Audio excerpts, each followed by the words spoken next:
You were too early, Sarah. I wasn't alive yet. Madam Director tried to intervene there, folks. Now, good day to you all. Good afternoon. See you all for the second time today. As you can see, once again, I'm putting up an apology for the other David. He's not quite fit yet for screen time. On his recovery from the amputation, he's now doing fine. He's having other problems which are coming up, which are all related to the stroke. So I'm afraid he's not quite ready to join us again. But we did know that, folks. We did tell you in advance there will be times when the other David just won't be available because of his recovery. And well, you're just going to have to put up with me again. But David and I had spoken today. This time it's a problem with his eyes.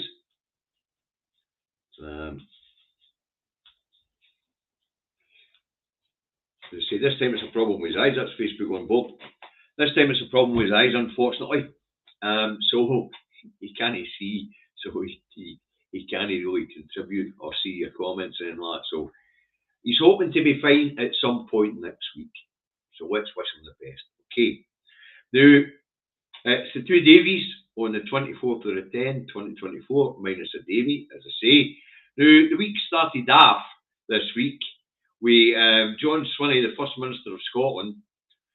He set out hopes for real and meaningful partnership with all four nations across the United Kingdom. John's looking for a reset on devolution and increased powers for the devolved administrations to be able to invest in their own economies, as they would be best placed to know where to invest. All right. So John is back to one power at a time, folks. But I'll tell you what I'll do. I'll play it for you. Okay, before I go into the next section. I'll play it for you. This is Mr. Milligan's contribution today, folks. So we can thank David for this one. It's not as if he's not contributing. Here we go. I hope you can hear it. Amongst all four nations of the United Kingdom is a collective commitment to public investment for economic renewal.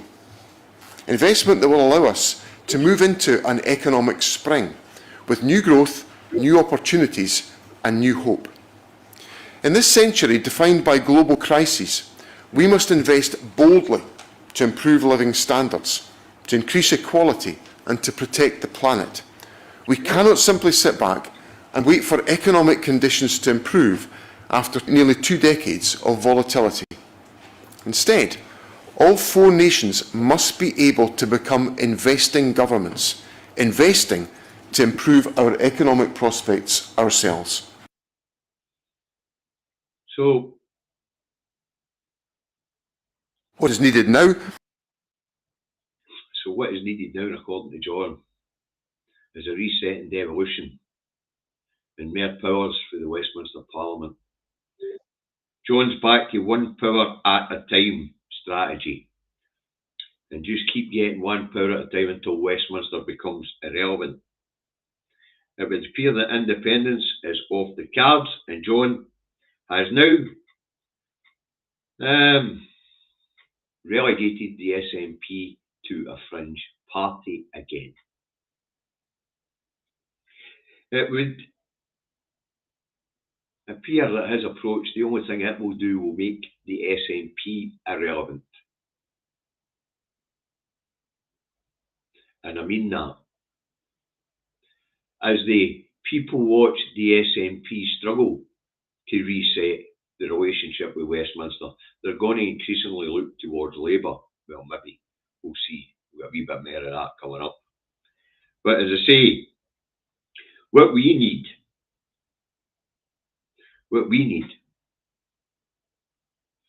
is a leader with a vision, a route map, and the destination being independence. John's know it. We do have stable leadership at the helm, but the boat's gone nowhere. And any even notion that Westminster are going to devolve more financial powers. Thanks, Mr. E. We need to invest in ourselves. That's what is needed now. Very true. But as the budget isn't controlled by us, we need Westminster to loosen the purse strings and give us the power. The way he's talking about is the power to borrow to invest, while being able to send the bill to the Treasury. And that power being granted right across these islands. That ain't going to happen. Westminster isn't about devolving powers. Westminster's always been about centralising powers. So every time they devolve a power, what they do is they enact an act to let them overrule that power, which means power devolved is power retained. So, John is about to relegate the SNP to a fringe party again. And it looks like the movement could well be over for the time being. You've got to remember, folks, John's very first speech. And in his very first speech as leader, he told us that the SNP were a party of law and order, and they will abide by the law. Which John was telling us was that City Flyer, David's recovering, but he needs a wee bit more time to get out of this latest thing. What John was telling us there was there will be no referendum without Westminster's say, without a Section 30 order. And as Westminster's not likely to grant a Section 30 order, when John goes to the public in 2026 asking them to give him a mandate, they're not going to bother their arse. They're going to look at it and say, well, if we're having to work with Westminster, we may as well work with a party who's within a party in Westminster. This, folks, is a problem. The reason for the SNP support was a goal of independence. You take that goal away, and that support goes away. And what we just heard there wasn't a man with a route map to a destination. What we heard there was a man with a route map to irrelevance. That's what we heard there. Mags, let's have a look at what Mags has to say, folks. This is important. You thought our government in Scotland were meant to act on our behalf. Better probably take that up with John, because I know I'm going to. I want answers. I want to know when the movement is flying so fucking high. Maybe no his political party, but the movement is so strong. I want to know what it is he thinks he's playing at. He needs to have this at front and centre in everybody's mind all the time, and an ongoing campaign to put pressure on Westminster. Not just winning elections with mandates, an ongoing campaign to win hearts and minds and swing opinion polls. John's not doing any of that stuff. None of it. Right, let's move on. Much maligned Ferguson Shipyards is one of the 6 yards on the shortlist to build some of the new small ferries. All right. Now, if I was at there's 7 of these small ferries to be built. There are 6 companies on the short list. Now, if I was CMAL, I would break this contract up into 3 sections. And I would take 3 of the 6 preferred bidders and I'd give each of them a contract. I would make one of them, if I was CMAL, I'd make one of them Ferguson Marine, dependent on how far they're along with Glen Sannox and the other one, because it's not a big shipyard. It was never really suited to build the 2 ships, the 2 big ships that are there at the moment. Trust me, when this thing was nationalised, it was a very primitive yard. And I'm speaking from experience, folks, because I used to deliver maritime paint to it. And it was really primitive. It's nothing like the new modern facility that they have there at the moment. But the shipyard isn't designed for building ships the size of Glen Sannox. These small ferries, that's perfect for that shipyard. Absolutely perfect. But if I was CMAL, I would break this contract up and I would take 3 of the preferred bidders and I would give them each a contract agreed. Ferguson, the contract for 3, the 3 who are furthest away down the line. I would give the other 2 yards 2 votes each. And that would put the competition on these yards to deliver on time and on budget, because all the fleet in Scotland's ferries, all the Scottish ferry fleet needs renewed. You would be gone flat out competing with each other to ensure that you were on that shortlist and you were winning future work. And that includes Ferguson Marine. The competition between the 3 yards would be important going forward. And of course, you always widen up the bidding to other yards as well, but at least you would know you've got 3 yards that can competently do the work that you're looking to be done on time and on budget. It's good news for the local economy. It's good news for the workforce at Ferguson Marine that they've made the shortlist, but only if they can win the construction of some of these boats. To say, but if I was Seamal, I wouldn't be awarding the contract for all 7 to one company. I just wouldn't. Now, if you don't know what Seamal is, that's the arm's length company created by the Scottish Government to procure ships for the ferry companies. Okay, but as I say, it is good news I've made the shortlist. Will they get any of this work? As I say, that will depend on how far along you are with the Glen Sarah and Hull 2, which is still a shell at this point in time. But as I say, the yard, it was never suited to build ships the size of the A2. Never. It's more suited to build these small ferries. And I think that yard, now it's been modernised, could work these out perfectly well.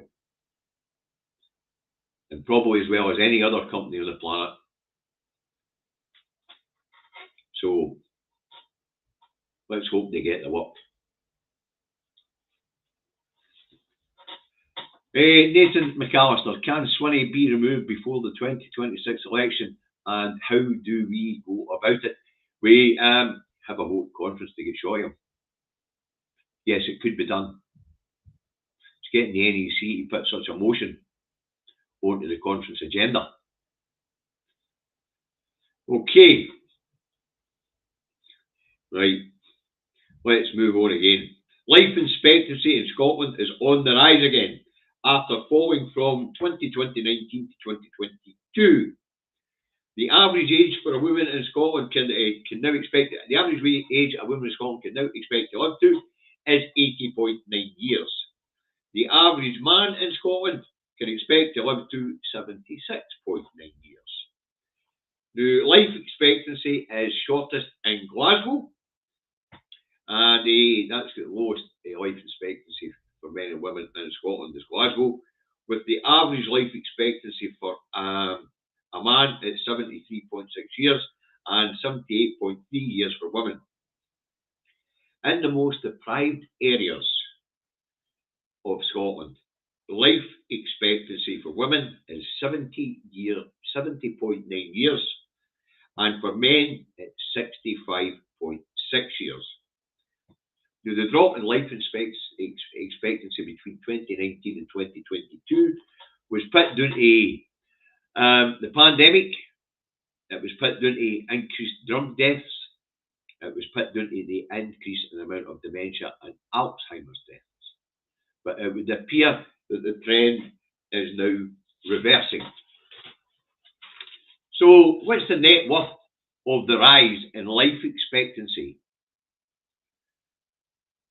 since 2022? Right.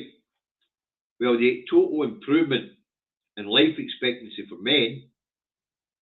Well, men, you can thanks, Alistair. Men, you can expect to live an extra 19.4 weeks.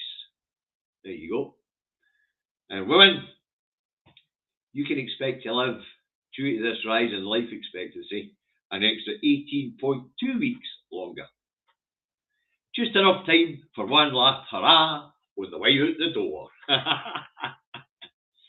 So there you go, folks. Life expectancy in Scotland's on its way up again. That's a wee good news story for you.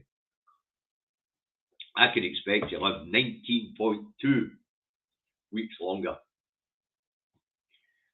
Brilliant. Okay. So, really good news.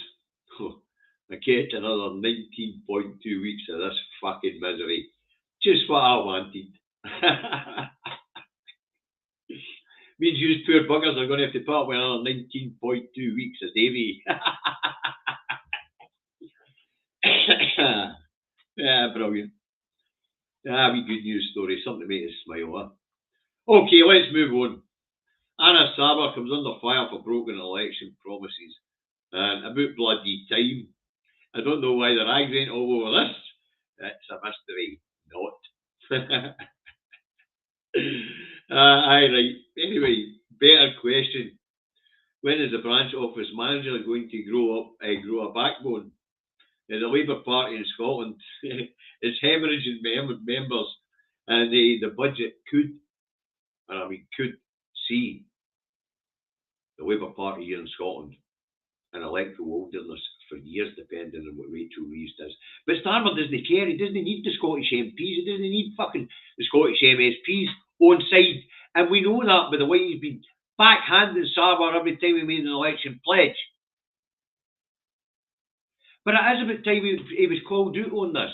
Now, in this specific case, it was about his promise that that a Labour government would save the Grangemouth refinery. But of course, after making that pledge without consulting Sir Kid Starver Granny Freezer, Starver was made out to look like a liar. Like he was on ending the two-child cap, like he was on workers' rights, like he was on no more austerity, like he was on settlement for the waspy woman. There's not a single election pledge that man made in Scotland that has been honoured. Not one. But even though that could be a problem, and I only say could be a problem for Sarwar, there is a problem for the SNP, and we've already highlighted it, and that is that John's not offering an alternative at all. He's not. John's offering merely the same with the hope that Westminster will grant him a wee bit more financial wriggle room. That's what John's offering. So these voters that Labour are hemorrhaging, guess where they're gone, folks? Reform UK. Believe it or not, that's where they're gone. Reform UK. Remember, folks, at the last general election here in Scotland, Reform UK took 11% of the popular vote. 11%. They tell me they're going to run in the Holyrood election. John's no offering an alternative. There is no steering the ship. There is no direction towards the primary goal of the SNP. Labour are hemorrhaging members. They're going to go somewhere. And this is when extremists get to make their entrance stage left. When there's a political void. It would appear that your two main political parties in Scotland are fucking politically illiterate. They are opening the door to all sorts of nonsense. Also killing off the independence movement at the same time. But as I say, at this point in time, Anna Sarwar's got a big problem here in Scotland. The budget could kill the Labour Party here in Scotland. But as I say, Starmer doesn't care. He doesn't need Scottish MPs. He doesn't give a shite about Scottish MSPs and their pledges. Remember, folks, the branch office manager up here is supposed to be in charge of the Scottish MPs. They fucking ignore him. So there isn't even a protest group for Scotland within the Labour Party. None. So these 38 Labour MPs are not representing Scotland at all. They're just lobby fodder for Starmer. 5 years. They'll get at least be a decent wage. And they'll get a good lobby fodder for Starmer. And they will not stand up for people of Scotland. They won't stand up for Scotland. We've just seen what Dermot's fucking with their so-called leader here in Scotland, the branch office manager, for Christ's sake. But as I say, the SNP have left that void and all. No leadership, no direction. That's when the extremists get in. And we remember, at that last election, thanks Mr. E, is Swinney a Two Davies? I don't know. I don't think so. I just think he's a gradualist. And he's decided to reset to day one and start looking for, well, to begin the devolution, or to where devolution is at the moment, should I say, and go gradual for there again. You know, anyway, as I say, this is when extremism gets in. Remember, Reform UK got 11% of that last election here in Scotland. Don't forget that. Keep that very much in the forefront of your minds, folks. But it would appear that our political parties at this point in time are quite politically inept. John has an opportunity here. He's not utilising it. And Sarwar's about to be buried by his own party because they don't give a shite about Scotland or the Scottish MPs. The only thing they're interested in from Scotland is resources. The people, they'd rather we weren't fucking here. And if they could legitimately get rid of us, they fucking would. The same goes for people in Wales and Northern Ireland. Fill the void with pro-Indy parties. Alba, the New Scotland Party, get the unions out. Alba's in an irrelevance. It's about to become fucking extinct. They're on their third election, didn't they fucking register? Reform UK scored 11% in Scotland. The Alba Party scored fucking 1.6. They're in irrelevance. And I mean that. But I did say they'd been in the political wilderness for a long, long time. And the choice of the party name, Alpa, meant when they were putting road signs up all over the place saying Alpa for independence, it didn't mean fuck off the people of Scotland. It didn't register to them as a political party because all it was saying was Scotland for independence. You know, as for any other political party in Scotland which is pro-independence, they've never made a fucking impact, ever.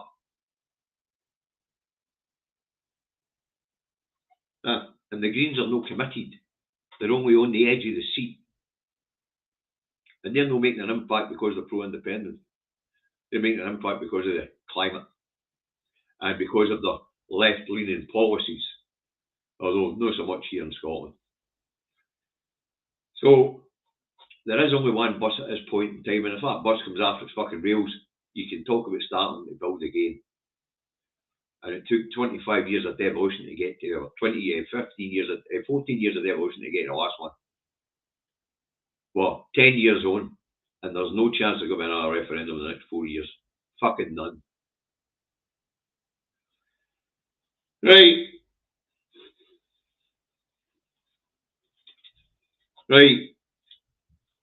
There we aye. So Anna Sarwar, he's in trouble here in Scotland, but so's fucking Swinney. He's not offering an alternative.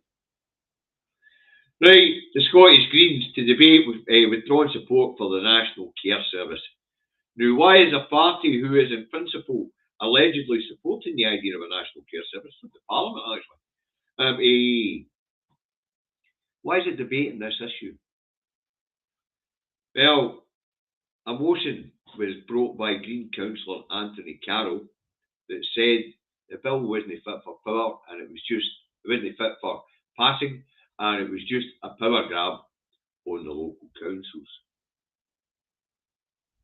Now this is where the councils are arguing with the Scottish Government about who's got the responsibility for what. Now the parties in the Scottish Parliament agree that the Scottish care system was the way forward. At the moment, because of cuts, it's been kiboshed for 3 years down the line. So now the Greens are looking at it and saying, well, maybe 3 years before we can even look at it again. But the reason why it's been set back, because it was ready to roll, it was about this struggle between who's responsible for what. Now what this Anthony Carroll is saying that the Scottish Government should keep its nose out of local government's responsibilities and just stump up the money to fund their services better. But the problem with that is that right across the council regions here in Scotland, and the councils are responsible for social care, they do deliver social care, but they don't do it to uniform standard. And that's a big problem. The care packages you get in each council area is potluck depending on how much money the councils want to put into social care.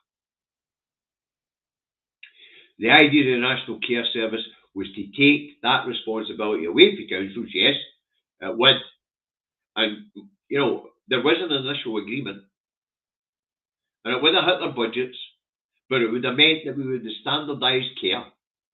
You've got to remember, one of the other problems in social care right across these islands, not just in Scotland, is a fluid workforce.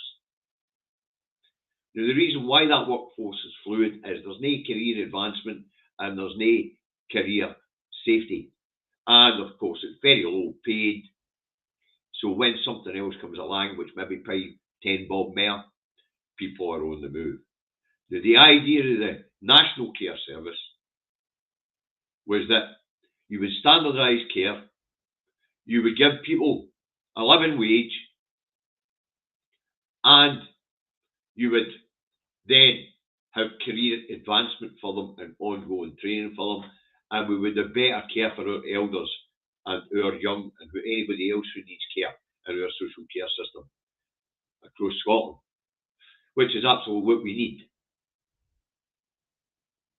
Absolutely what we need. And of course, it would be able to work hand in hand with the National Health Service, which would help to alleviate things like bed blocking. Because one of the big problems with bed blocking is that the councils, they're overwhelmed. They can't, although they've got social care responsibilities and they do have to meet them, and they do, but they're struggling with it. They are struggling with it. So one of the big problems is a fluid workforce. The other reason for the National Care Service, as was pointed out by the Parliament, was procurement. A National Care Service, opposed to a council department, and procurement would save the government a fortune, and that money would be able to be put into the workforce, the care homes, good standards of care. So, as we know, what's interesting is that fluid workforce. They want the National Care Service. The Parliament wants the National Care Service. It's been put into long grass because of a budget cuts coming down the line for Westminster. And the councils are wrangling whose responsibility social care is. Well, folk who need social care are getting a uniformed, good quality, standard social care right across Scotland. And all this is about is power. It's putting local power above national well-being. And I mean that sincerely. I don't think the government should be in the business of stripping local authorities of their powers, but in this particular occasion, we have to put the well-being of the people above the councils and their squabbling. And the councils have to put the well-being of the people above their fragile egos. Because this is about the well-being of the people.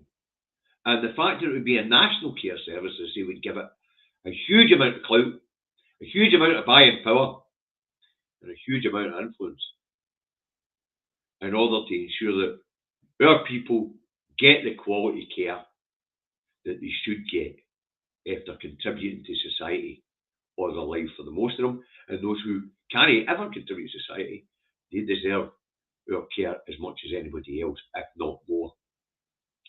You measure the well-being of a society and how well it treats the least of that society. You don't measure it like you do in Westminster and how well a small percentage at the top are doing. So the Greens debating this,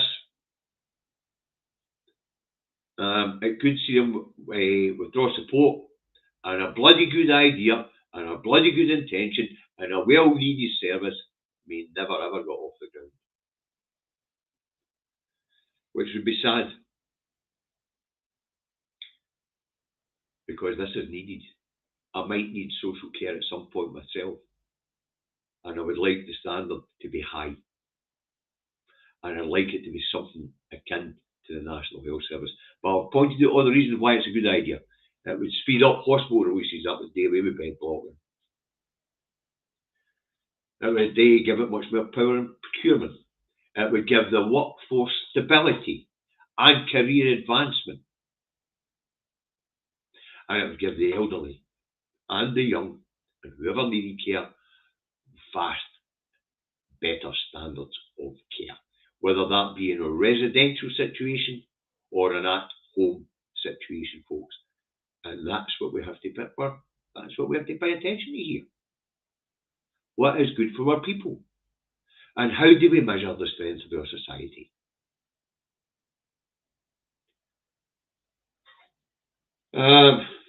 Right. So they're the Scottish issues. And you've got to dig for them, folks. And I mean that. Right, let's move on to the wider UK. Okay. But remember, folks, more importantly, the workforce want this. They want to be able to offer a better standard of care. They want stability in their work. And they want career advancement.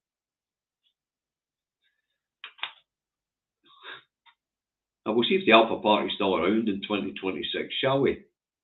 SNP 1 and 2. People don't seem to understand. That only works in certain areas. Splitting the vote only works in certain areas. There's certain areas where you do have to lean heavily in one party if you want to stop less seats going to the other parties. That's how the electoral system was broke the last time. SNP 1 and 2 in the North East. When it came to the decrease in votes, when they were taken away for winning seats in regionals, each time the amount of votes that was deducted became more and more, because so many people in that region had voted the SNP, they actually got the extra list seat, and that's what broke the system. So if you're talking about splitting votes, folks, it's going to be well coordinated and things like that. I don't see anybody out there with the ability to do that. Right, thanks very much, Dale. Thank you.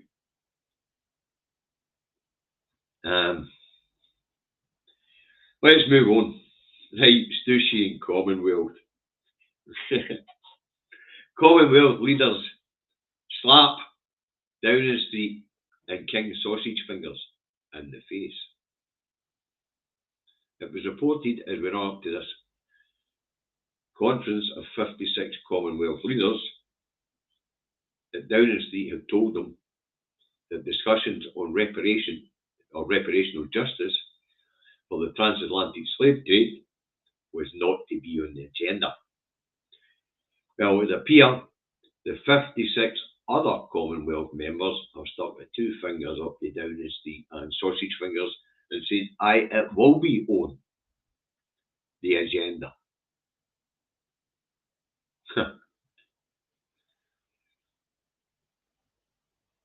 Well, I'll tell you something. That'll be the end of the Commonwealth. If these people start demanding reparatory justice, Westminster will dissolve the Commonwealth. The Commonwealth was only there in order to allow Westminster to continue, and the financial services sector especially, to continue to control these economies and have influence in these economies. It would appear that the colonial leaders are looking at the UK and saying, well, you're not buying fuck off here. And by the way, you owe us for the damage you've done. Seems fair to me. As I say, will the Commonwealth Games in 2026 actually happen, dude? Okay.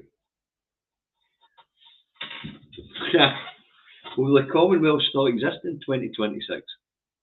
Because I'm telling you, if these people start asking for reparations, Westminster will run for the hilt. And Charlie and the criminal cabal, they'll shut it down and all. Yeah. When Australia comes knocking and the Aboriginal people lodge a case with the courts for reparation, when the African peoples lodge petitions to the courts for reparation, they say this could be fun.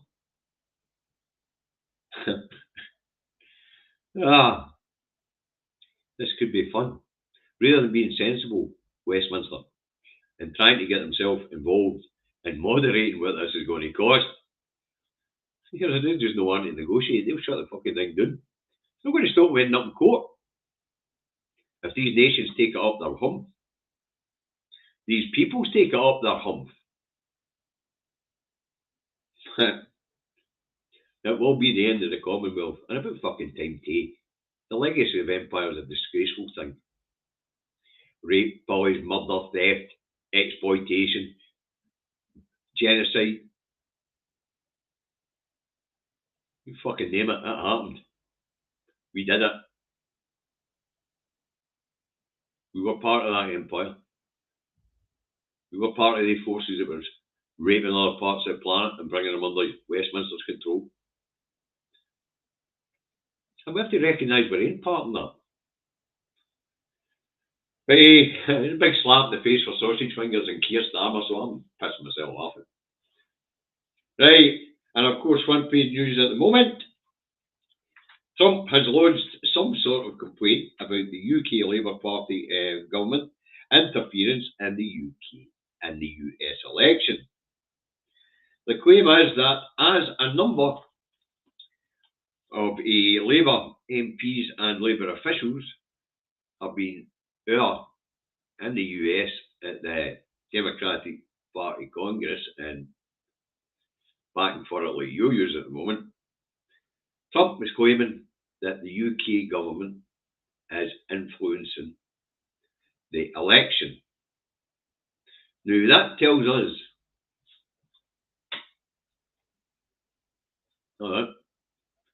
Glasgow Commonwealth Games should start with the egg and spoon race and end with the sack race. Sounds like a plan, Mr. E. Thanks very much. Anyway, it sounds like Trump has already got the excuse ready for his supporters if he loses this election. Outside influence from the UK state will be what will be fed to his base if he loses this election. Mental. Yeah, by the way, Elon Musk is getting on this one and all. But that's really a platform that he's created called X. You know, it is just full of nut jobs, right wing idiots, and loon balls. It is such a cesspit. But as I say, it looks like Trump's got his excuse already for his fan base if he fails to win this election. It should be funny.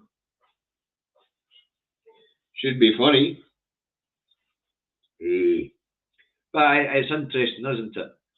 It's the deep state, but this time it's not the US deep state, it's the UK deep state. It's the old colonial master who's still in charge, who's selected this particular party to be in government at this point in time. Does that mean that that deep state selected him to be in government at one point in time and all? I think the man's lost his fucking marbles, to be fair. But he is quite an old fella. I'm hoping to be lucid if I make it to that age myself, but according to life expectancy, Davies not making it that far. According to life expectancy, because I'm a wee guy from Glasgow, I've got 9 years left. Well, don't forget so many weeks, and the extra 19.4 weeks I've just got. But it would appear that Trump's flipped his fucking lid. It's no as if it's something we don't know. So nurse, Donald's off his meds. Right, of course, the budget speculation's still going on. Today we're on NI contributions. going up for employers, right? And how that will impact on the workplace pension and on private sector, private sector pensions. Now, apparently, when they raise the NI on employers' contributions, then that'll hit the ordinary public sector workers' pension pot, because the employer will then make less of a contribution to our workplace pensions. So it would appear that we are going to take a hit, but the public sector have to be protected from this. So public sector employers, like all the ministries, the council departments, all that sort of thing, they won't be hit with this hike, because Rachel Reeves and Keir Starmer don't want the public sector going on strike.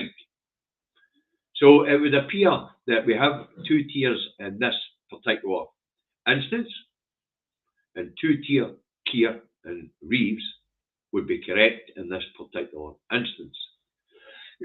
Because the public sector is going to get whacked.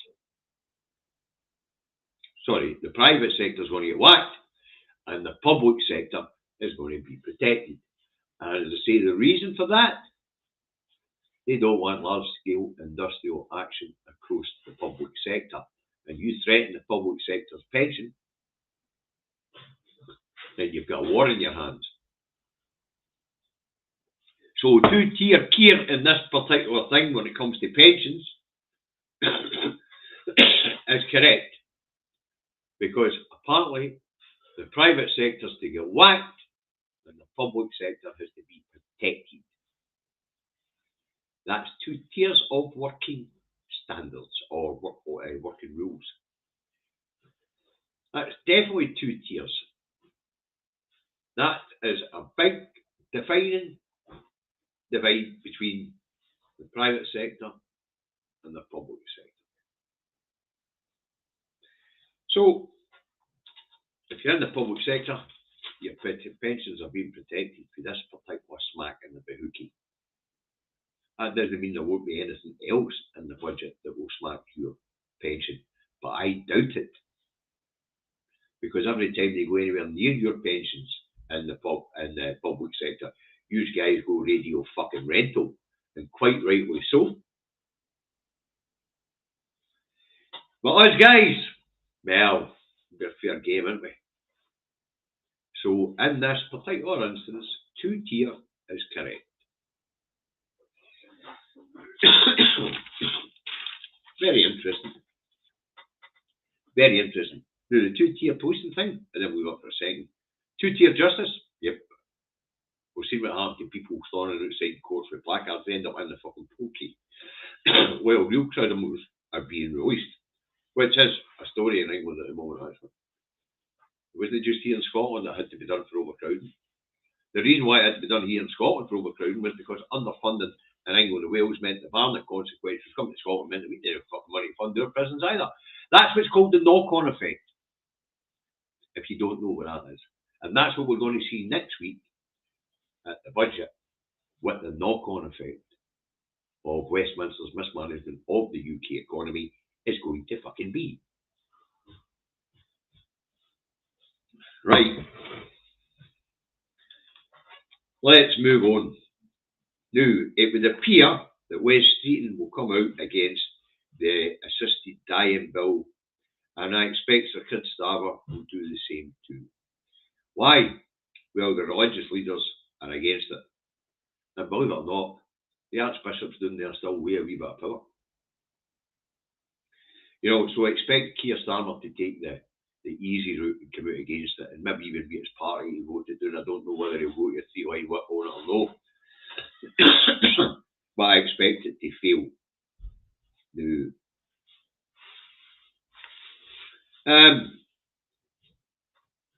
But there is also the possibility, because of how things are going with this Labour government and who they're smacking, it could well be that this bill might pass, but for cynical reasons.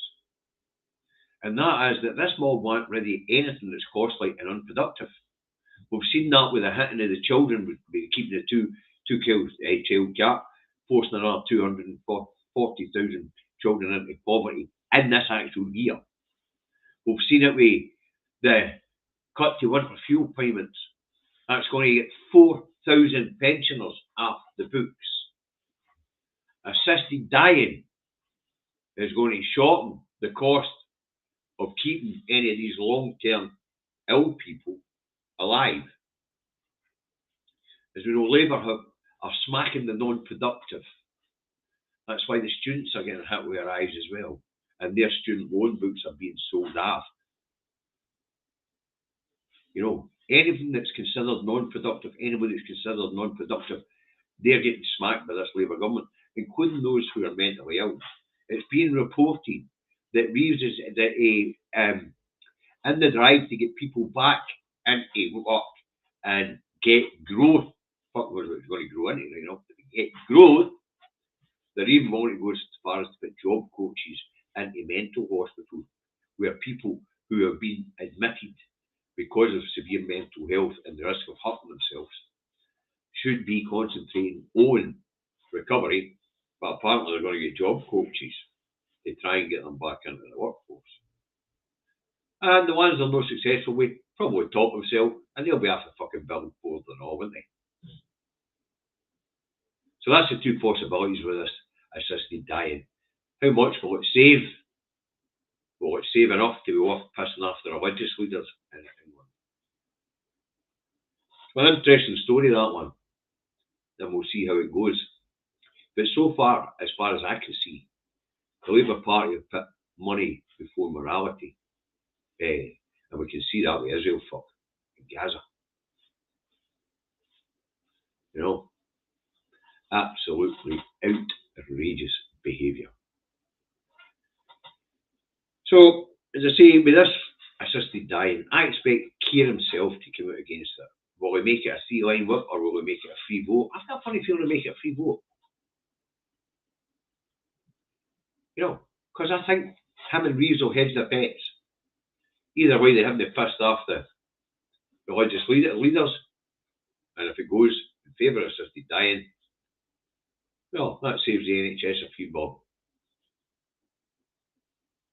But this was in the papers of days, you know, and Dame Esther Ranson is angry that this bill's probably going to fail because she doesn't want to have to toddle off to Switzerland on her own. Thanks, Roisin. Nice to see you there.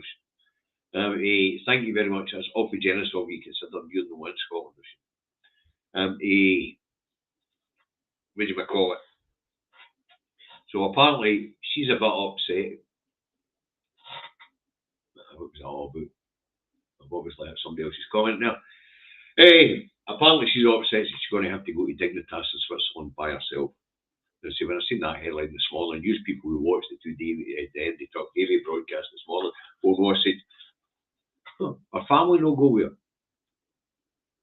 When her family, if they don't want to go, I tell her I'll go with her. Alright, I'll go and hold her phone. Right, let's have a look and see what's going on in the Israel and Gaza conflict. Well, the big thing with the Israel-Gaza situation, which is widened out to a Middle East conflict, is that it would appear that the Israelis have decided they're going to settle north of Gaza. So everybody there is going to die. Now, and apparently the polio vaccine rollout to North Gaza has been halted.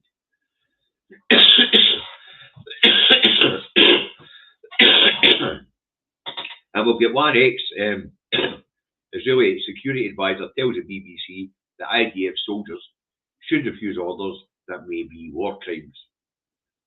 Now, this has to do with a couple of shitty articles that have been out in America about the mental impact of these conflicts have had on Israeli soldiers. And I dare say there will be some.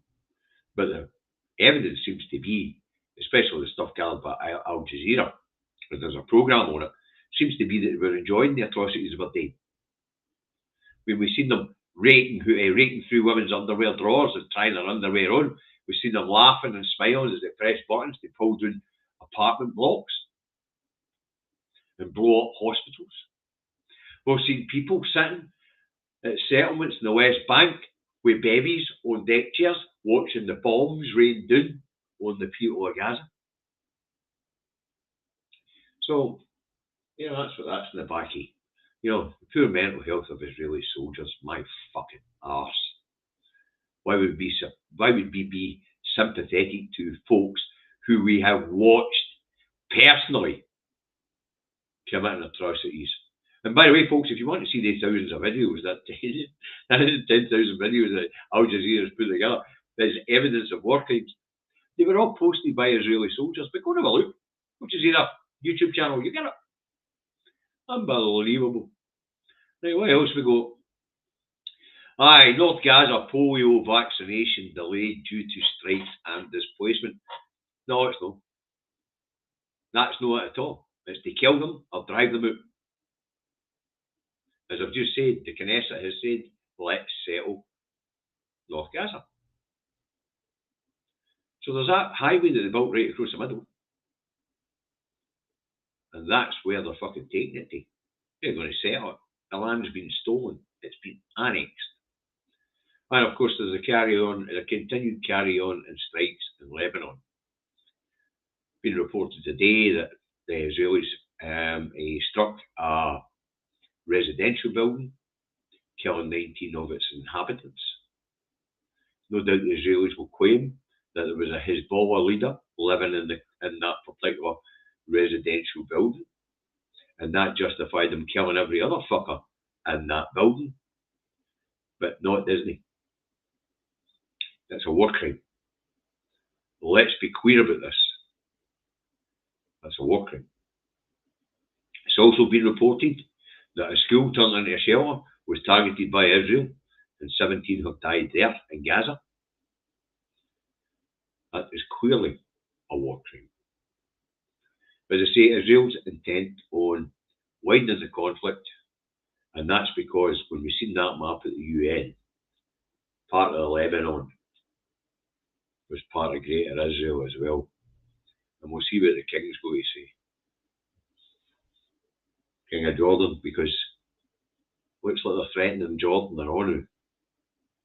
What was interesting about that was I seen a picture of Charlie and Camilla rock up in Jordan to watch them bowing curtsy to the King of Jordan. I thought that was interesting. Don't know if that's a curtsy whether because they were in their land or whatever. I suppose it's only right.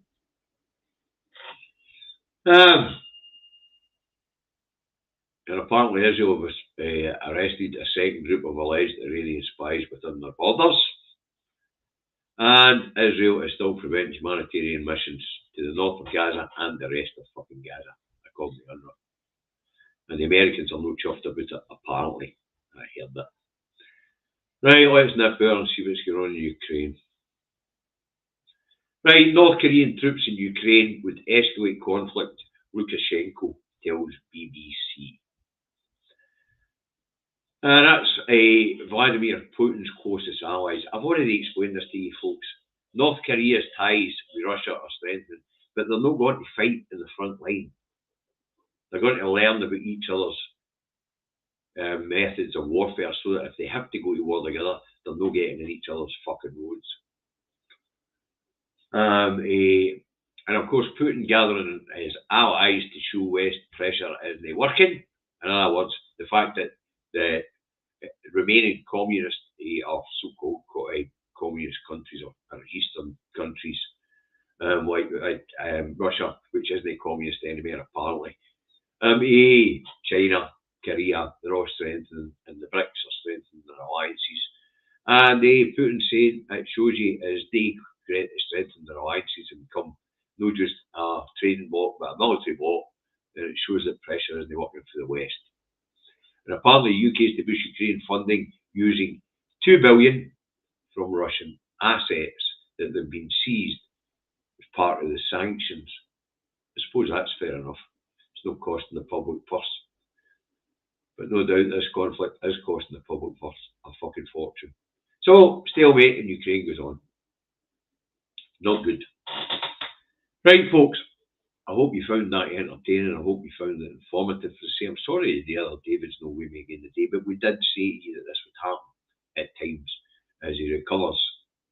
It makes it difficult for me as well, because normally David and I will be in the green room discussing the show, the programme, an hour before we go live, and that takes the nerves out of it for me, because as you know, folks, I get very nervous before I go live. You know, I pace about this place for a few for 5 minutes before I hit the live button in any broadcast.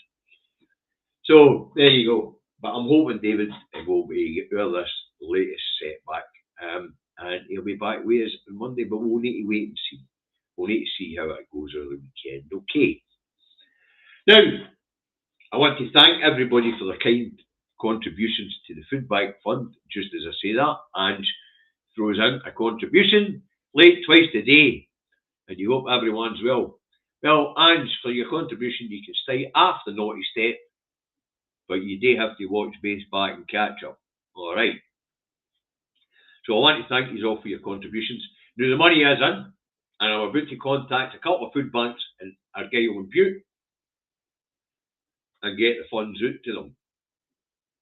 Now, as you know, folks, we're only putting 500 a month out the now to food banks, because at Christmas, whatever's left in the kitty, and you're contributing 500 a month at this point in time, I have to say, whatever's left in the kitty is going to the baby banks network throughout Scotland. So whatever's in that pot at Christmas, and on the run up to Christmas, we'll tell you what baby banks they are, where they are, and how much they're getting. Okay. But as I say, I'll also be announcing which food banks in Argyll and Bute got your help. And I want to thank you all for the ongoing support for the communities of Scotland. It's overwhelming. Thanks to the moderators for moderating and contributing. And there is an after show chat, but it's not at 10 o'clock tonight, folks. Sorry. Right. Hugh will put a link in the comments after the programme. Now, please, we're on a drive to get the subscription up to 3,000 for Christmas. Get your relatives to subscribe, even if they're not going to watch, because it helps the algorithm, it helps with ad revenue, which means we have more money to give to the food banks. So we're on a drive to increase the subscribership. And if you like what it is we do, please share across your social media platforms. And on your way out the door, hit the like button. It helps the algorithm. All right, look after each other. As you know, I'll be back. Mr. E.